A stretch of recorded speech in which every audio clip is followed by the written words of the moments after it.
Hi everyone, and we're back. Hopefully you've been pulled through from the last session. So we're moving rapidly through this. Another good talk for you now. We've got Matt here from Kairos Media. He's been doing some really cool stuff building brand channels for some great brands, and was really excited to connect with him, and he's going to tell us a bit about what he's been doing. So really appreciate him taking part today. Please give him a big welcome to the virtual stage. He is going to start sharing his screen now, and he will then dive into it, and then I think he'll come back and we'll do some Q&A again. So yeah, just a reminder, leave your questions in the ask a question box, and that'll make it easier to find them. Okay, well, over to you, Matt. Thank you. Cheers, Matt. Hey everyone. So for a bit of background, I'm going to talk through how to grow a brand channel on TikTok. So I'm going to walk you through how I kind of qualified to do that first. 1 second. Cool. So who are Kairos? I guess that's a really good question to lead with. So our background as an agency is largely video game entry for brands, but also social media for brands and just generally influencer, social marketing, and all that kind of fun stuff for brands in general. Normally quite fun stuff, I guess, I like to think. So what we actually do on TikTok specifically is we do the KFC gaming account, among some other ones as well. So as a company, we run the entire KFC gaming strategy for KFC. I think the questions probably get out the way first is, why do KFC have a gaming account? It's for basically getting fans to love them from within the gaming space. Gaming is growing rapidly, and we're taking the most of that and getting them some sales along the way and some new followers and fans. So our success so far on KFC gaming, it's been quite strong, I think it's fair to say. So we've had 280k followers in 7 months, which has absolutely blown out the water any other social platform we've ever done on any account as an agency. So we've had some really good success, and can share that around that. We've also done work with Krispy Kreme outside of gaming in the UK. And similarly as well, we had some really nice success there, getting 30k followers in a month or so. And everyone went pretty nice. Also as an agency, do separate stuff. But anyhow, that's kind of us as an agency and why we're qualified to be here, I guess. So moving on from that, I think the question that we normally get from our kind of brand partners, both within pitch and otherwise, is probably, how do I convince my CMO to do it? I think a lot of people see online, oh, TikTok looks awesome, it has all these stats, oh, Trump hates it. And we kind of like to share a few little bits of insight to hopefully get that out for them. So first, I think you can literally just show some data in terms of what other people are doing. I think especially this is strong if you look at your competitors and what they're doing, because a lot of brands are on TikTok now, especially if you're looking at global brands. So you can just see what they're doing, show your CMO, oh, hey, look, Red Bull got 5 million followers here. Well, we're doing this. That's a massive platform. We're missing out. Similarly, from our experience, we just like to show the stats we're getting. So 200k likes on your first month is absolutely insane for Krispy Kreme. Similarly, like the following you get in 7 months is absolutely mental. So I think for us, that's the main selling point. Beyond that as well, you can just find the general kind of TikTok stats you find everywhere, such as the stupid amount of monthly active users and whatnot. And also, I think one that's starting to kind of creep in for us is kind of the demographics are changing. I think it's been especially true over quarantine in general, where older demographics just like to be on the platform more.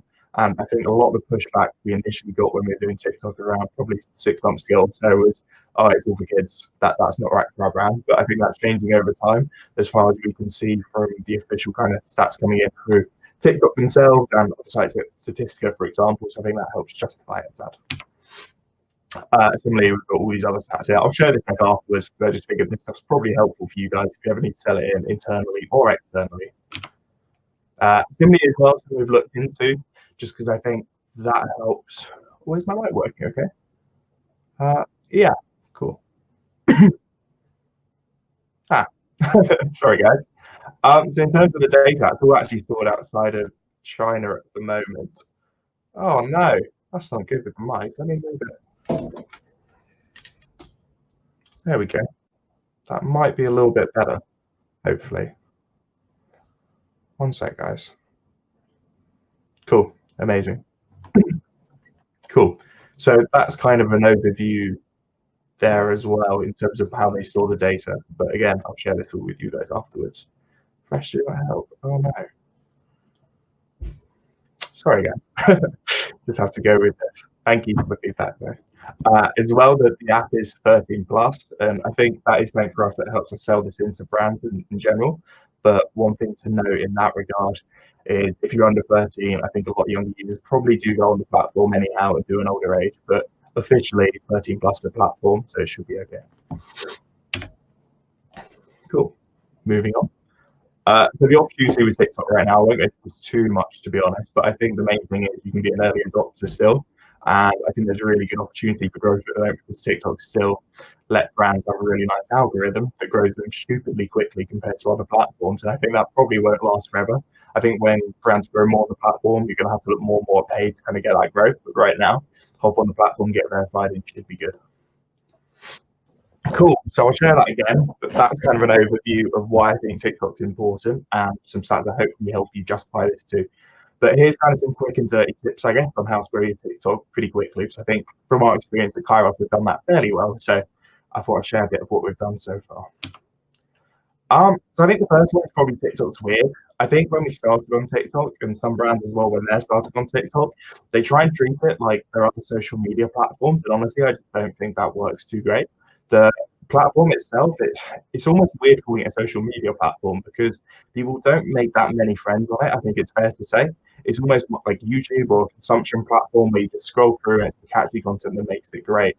And I think similarly as well, it's massively trend-based compared to other platforms, which are somewhat trend-based, but I think TikTok is a bit weirder in that regard. So I think you just need to be very, very aware when you're starting on TikTok that this isn't like Instagram. You can't use your YouTube content. You can't just do brand safe content. You really do need to understand the platform and do content that works for it. And I think if you ever get pushback on saying why you're doing that, I think it's always a shout just to try and find the brands that really succeeded on TikTok. So you look at, I won't say our brands, but Red Bull, Guinness World Book of Records and what they're doing. It's all fairly different. I think as well, you can look at loads of brands in general that do this well and the creators themselves that are doing really well. And they aren't just doing generic content. It's all very specific to TikTok. The other thing is, well, on TikTok, because it's all about kind of a 2-3 second clip to get someone's attention, and that's how you beat the algorithm, you need to be pretty bold or similarly pretty dumb. So when we started the KFC gaming TikTok, we literally just found a rock, painted it like a Pokeball, and threw it at a load of shit. So we're throwing it at TV screens, blenders, literally just doing dumb stuff in general. And I think for us, that worked really well. And I think we learned from it and just kept doing it. To be honest, I think because it's a very short form platform, if you do something really, really dumb, it tends to work pretty well in general. Oh no, not the audio. Sorry guys. I hope it gets better. I'm not sure there's much I can do, but apologies. So yeah, in general, I think you need to be pretty dumb because the dumber you are, the more appealing it is to people. And they go, oh wow, that's funny. And then they kind of laugh at that and keep it going. Or both. I just don't feel there's space on TikTok for kind of generic, kind of safe content. I think you can put out a load of content every day that is fairly generic or safe, but the more you do that's kind of a bit bigger or a bit dumber, the better it's gone for us in the past. I think it's a really big one for TikTok. It's probably admitting who your audience is. I think most brands are aware who their audience is outside of TikTok, but I think you really need to be careful with making sure that's the same audience you're going to go for on TikTok itself.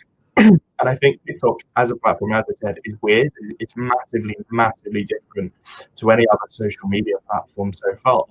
And so is the style of content, so is the audience. And I think you just really need to admit that is different and it might not be the same as what you're used to. So for example, for us, I can't get too many details, but KFC gaming, like gaming as a whole, is pretty male driven. I think it's fair to say, and that's reflected in our demographics.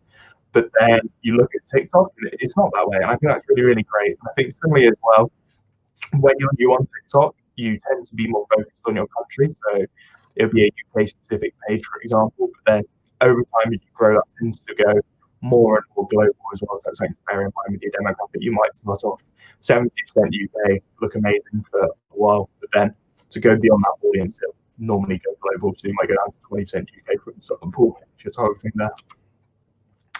Cool. So I think the next one is well to figure out what you're offering to TikTok. I think a lot of brands go on TikTok and they just try and push product down people's throats, and it doesn't really work that great. So I think you need to be very, very careful of what you're offering there. For us in KFC Gaming, for example, I think that was very, very much about offering the audience that we were just doing entertaining content And I think we almost had the product take a backseat in that regard, just because we wanted to build brand love, make people actually love what we do, and hopefully associate the brand with nice things. And I think we did a good job of that. And I think that was what we did there. But for other brands, it can be pretty different. So I was looking at a lighter brand the other day that seems entirely sales-based through TikTok, where they literally just go on, show some cool lighters that have some cool effects on or whatnot. And that's how they make sales. And it's just about doing cool, kind of quirky stuff. And I think that builds their following. But similarly as well, I follow people that literally just talk about marketing on TikTok, which is kind of weird, but it works. And I think that's why I follow them, to just figure out exactly what you're going for and don't try and go to 10 different audiences at the same time. Cool. So next one as well, which is here, but it's kind of here in a weird way. So I think on TikTok, you do need to plan a launch, but I think honestly on TikTok, the first post is important and it kind of gives you a good first step, especially if you're verified, to get some amplification on that by default. But otherwise, you don't always need to do a ton to plan that launch if you're verified. If you're not verified, I think you really need to put a lot of thought into it. So, for example, the first kind of few weeks on TikTok are definitely slowest, like any platform, as you have no following to support that. But then as you go over time, that's fine. If you're not verified, you've got an especially hard time. So personally, I'd look at either paid or influencers to amplify that launch and try and drive a bit of traffic there. Or similarly to kind of creative that you know is just a bit dumber and a bit bigger as well to drive more attention. Tip 6, get verified. I think in all honesty, this is, for us as an agency, one of the largest learnings we've had on TikTok is that if you don't get verified, you're not going to have a fun time for a while, and it starts off slowly. I think if you're doing this as a brand in-house, that's less of an issue because you can kind of have a long-term plan there and develop it over time. But for us on the verified accounts we've run, the following, the likes, the engagement, everything just blows up massively as soon as you get going. If you're not verified, you'll be treated like any other user for a while, which means you can use commercial tracks and whatnot for a while until we get rid of that. But it does mean that your growth is going to be pretty slow and you'll be looking at maybe a few hundred views for a piece of content when you first get going, which is pretty disappointing, to be honest. So you really need to talk to TikTok and get verified. I obviously can't tell you how that system works for them, but normally good relationships work for us, and that's how we've done it in the past. But similarly, the guy before me said paid media can help you get there too for obvious reasons. So make sure you try and get verified. You'll have an easier time if you've got a big brand such as KFC or Krispy Kreme where they're verified elsewhere and it's a household name. But if you're not, normally TikTok would either want to see you verified on other platforms or have 10,000 followers on the platform already, which probably might take you a month, for example, to get there, where you have slow results, and then all of a sudden it'll kick off and go pretty quickly. Tip 7, daily plus content. I think for us, it's always about having a balance. I think honestly, a lot of people on TikTok do put a lot of time into doing content more than daily, maybe 5-6 times a day, and just spamming it out. I think for some brands that can work really, really well. And I think if you've got that content there, such as Red Bull doing all their archive footage, that can be absolutely amazing. But I think for other brands, you need to be more thoughtful, and we've gone about that approach. So, for example, in KFC, we tend to spend a day doing a piece of content. Now, I won't get a whole day, of course, but we'll come up with some ideas with the team, share it together, and then actually go out and make it.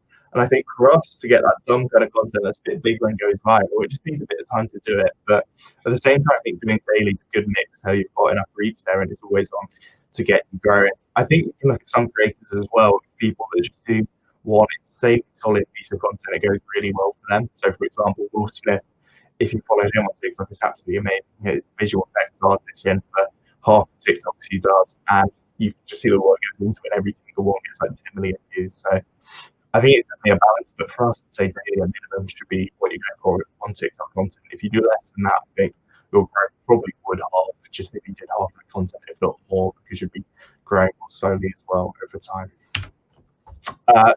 Tip 8, I think you really need to be reactive on TikTok. I think some brands, for their kind of usual social media posts, are really, really keen to not be that reactive and probably plan ahead. Hi Matt, just 2 weeks in advance to make sure they hit the trends. Okay. Hi Matt, just chipping in. A few people having problems with audio. It may be the platform, in which case hopefully the recording will sort that out. But I don't know if I'm getting if it's echo. Is the headphones on and yeah, I'm not too sure. Oh, that's better. That sounds better. I have headphones on. Okay, that's now better to me. So it may just be the platform. So we'll just have How's that? Do you want to just do a quick mic check? Cool. Yeah. Is that any better? Yeah, that sounds better to me. Let's work that out.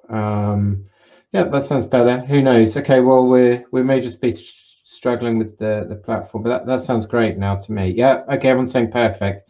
Cool. Oh well, there we go. We've kicked the machine, and it's great. All right. Cheers for that. Cool. There we go. Now you can hear me.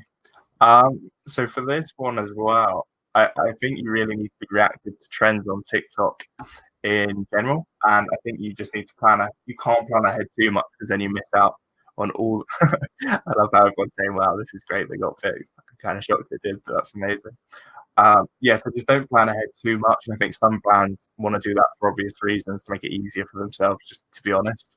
But TikTok, you need to hop on trends before they're probably like 50 million or so in views, and if you don't do that, you're probably just going to miss out, and you're not going to have a fun time because you just won't be hitting that content that gets put on the front page, and that'll be sad for you, and you'll miss out on the truly viral posts most of the time. You can go viral by getting a For You page, which is kind of always on, I guess, but I think that's one opportunity, but you're ignoring the wider opportunities that TikTok literally wants to amplify. So just make sure you jump on those trends on a daily basis. For us, that means setting a meeting at 10 in the morning, having a chat as a team, seeing what we can do, seeing what's out there, and just having a little brainstorm, see what we can do that day. And I think you really need to do that if you want to get some quick growth.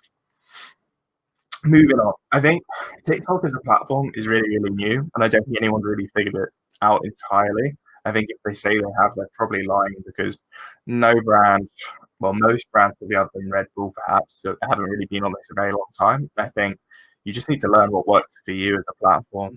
You can't just copy paste your content from other platforms. You really just need to learn what works. Similarly as well, if depending on your objectives, do you want to look at page, do you want to look at influencers, all the data for that CPM, CPE will be different from other platforms, but similarly the results will too. So just be aware of that, I guess, and just make sure once a month, once a week, you're just going back and sorry, Ricky, I can't do that. Just going out and just checking. You're always looking to improve what you're doing, also adapting over time because trends do change over time, of course. But beyond that as well, I think your strategy should as well as you grow. So, for example, for us, we became less UK focused the more we grew. So, just bear that in mind. Work with others as well. I'm not trying to make this a sales pitch in general, but I think it doesn't need to be an agency you work with, but honestly, when you're going on TikTok, if it's the first time you're doing it, just talk to other people. Like, they'll help you. I'm sure half the people speaking at this conference, if you just shoot them a message on LinkedIn, they're more than happy to spend half an hour chatting with you about what's worked for them and what to do. Similarly as well, I think influencers on TikTok with honestly had some ridiculous results with them so far where they're just insanely cheap. So we get a top 5 influencer in the UK for under £1, and the CPM would be like £2, £3. And I think for us, that is just insane compared to any other platforms. That's after agency upmarks as well. So literally, it's just so cheap to do stuff on TikTok, especially if you're looking for brand awareness and engagements. And if you do that with influencers directly, it's pretty cheap as well, just because such a new platform and not many brands are on it. There's less need for that. So it's just really, really cheap to work with influencers. So definitely check it out. So moving on, I'd just like to kind of open it for questions, really, to be honest. So if you've got any questions in the chat, do hit me up. Okay. So do you want to stop sharing your screen, Matt, and then we'll? Yeah, definitely. Okay, great. So, sorry about the audio issues there, guys. It's one of the things about doing a digital event, but I think I could pretty much hear most of it. It's just the odd sort of in and out. So. We have a few questions in the question box, and we'll be getting onto them. I guess to kick off, I'm kind of asking this question to everyone, Matt. Where are we on the curve with TikTok? Is this the exact time to get involved if you're, a creator or brand, or is people 6 months too late? Where are we on the curve?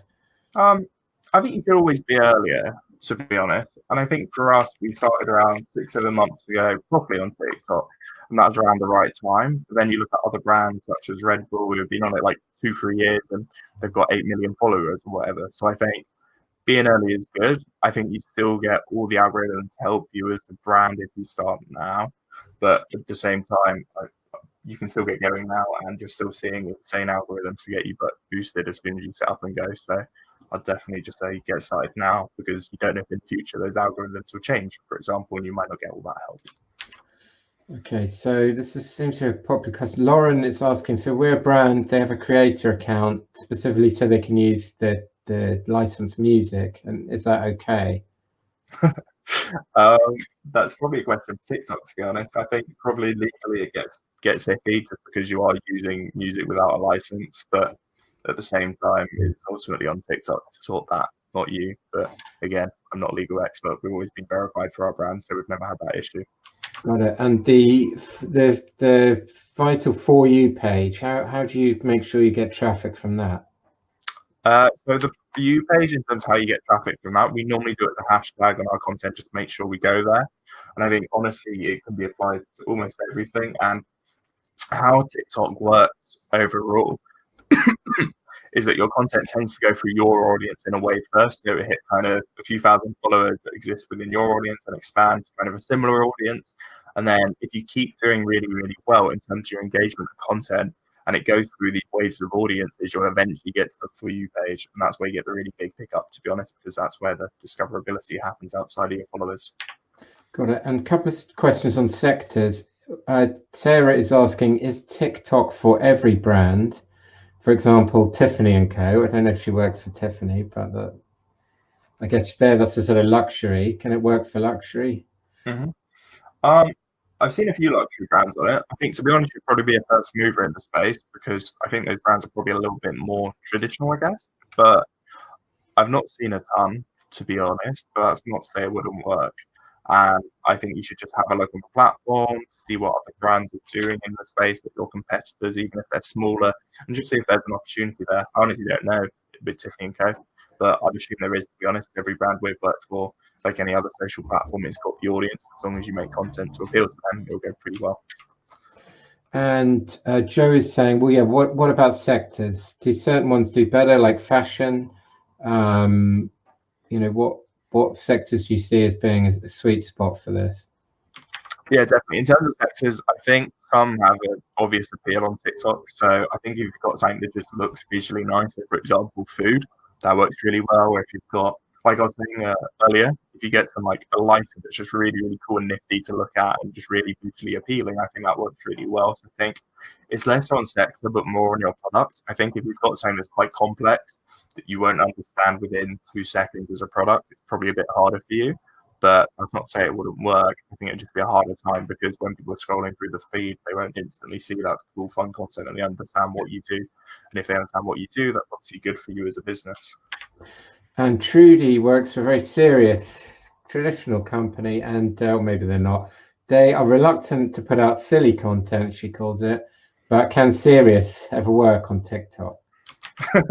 Yeah, I think serious can work on TikTok. It really depends what you call it, to be honest. I think we've probably had that struggle, honestly, with some of the brands we work with too, because they don't just want to have someone dancing for every single one. I think TikTok has this kind of association with just being like memes of dancing, and that works really well with KFC Gaming. But then, for example, when we looked at Krispy Kreme on TikTok, it was kind of different. It was more food based for them, so it was more serious kind of food porny content, where it's just really nice shots of food, also just kind of fun shots of food, and trying to integrate food within the trends in the platform. So it wasn't entirely just dancing and whatnot on TikTok. But that said, that content does work really, really well on TikTok. So if you can do that kind of stuff, it could be good, but it's definitely not a requirement by any means. And in terms of feeding this branded channel, does this need to be, this is a question from Andre.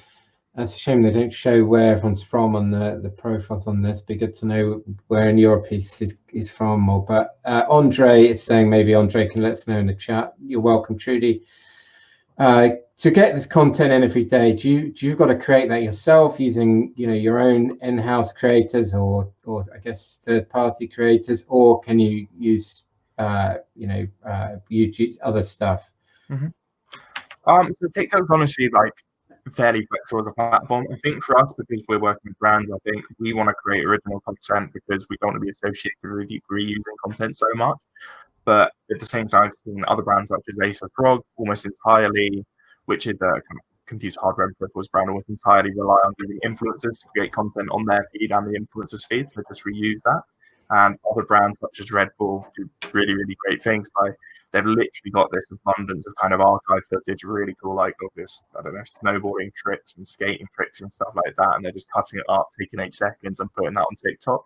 And honestly, that's probably the easiest way to grow on TikTok is just finding content either on the platform, if you want it really, really easy, that you just repost and you'll get some really good engagement, or outside of the platform, which you can post as well and cut up and put on there. And that's a really, really easy way to get on TikTok without having someone in-house or externally to actually sit there and dance and do fun stuff for you all day, I guess.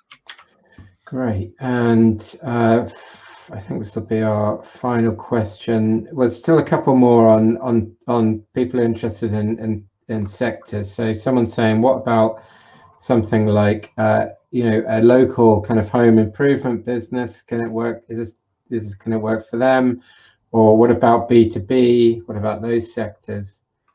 Yeah, definitely. I think on the home improvement business, probably. I think as long as you create something cool that people can kind of look at like a work role. I know I've seen quite a few kind of estate agents for luxury properties on TikTok because they can show something really, really cool for a house and it's just quite interesting. So I think that could definitely work for you guys. But again, see what your competitors are doing, have a little search on the platform and go from there. I think I thought the other one was actually B2B. B2B.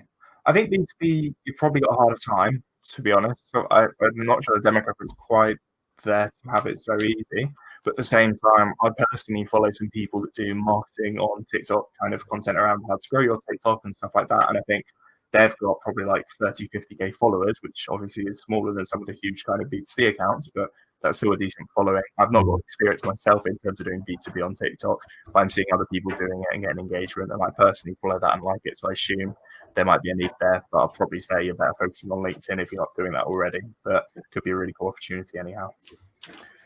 Great. Okay, so I think we're almost out of time now. So we've covered a lot, I think, in 30 minutes. Matt's just shared some links here. So if you want to find out more, give him a shout. He's also kindly shared the presentation file. And yeah, I want to say a big thank you to him for taking part today and sharing his ideas. And yeah, we'll keep an eye on those accounts as well you've been managing and see how they continue to grow. And yeah, thanks a lot, Matt. And yeah, thanks. Great. Okay. So next up, we are going to be talking more about content. We have a couple of other people on a panel. There'll be lots of time for Q&A on this. We've got a bit more time. So we are going to be talking to them. One guy is an influencer and creator, and one guy is running a lot of different channels in a few different spaces. So that should be good. So we'll be over there very shortly. So see you soon.